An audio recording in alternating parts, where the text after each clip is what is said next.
একটি চোরকে চুরিতে ধরা খাওয়ার পরে চোরটিকে যখন ট্রেনের মধ্যে আটকা ছিল, দুই একজন মানুষ ওকে ধরে রাখছিল। ধরে রাখার পরে ওই বলছে আমাকে ছেড়ে দাও ছেড়ে দাও, কিন্তু ছাড়ে নাই। শেষ পর্যন্ত ছাড়তেও পারে নাই, ধরতেও পারে নাই।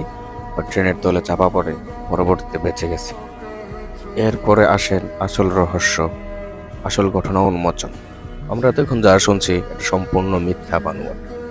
এটার যে সত্য আসল কাহিনী হচ্ছে, ট্যাংটা ঢুকা চলে যায় এদিকে, মানে রেলের ভিতর কাটা পড়বেই। আল্লাহর কি বেন, আমার আল্লাহ বেন দিয়া দিছে, হট করে আমি দুই পাউডার টান দিই। নাম হচ্ছে মতিউর রহমান, ওনার বাড়ি হচ্ছে নোয়াগা। আসল যে কাহিনীটা, উনি হকারি ব্যবসা করেন।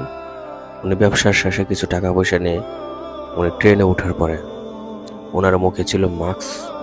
মাস্ক পরার সাথে সাথে কয়েকজন লোক, যেগুলাকে মব পার্টি বলা হয়, এই পার্টিগুলো ওনাকে টাকার জন্য হেনস্থ করতেছিল। তখন ওনাকে ধাক্কা মেরে ট্রেনের নিচে এক পর্যায়ে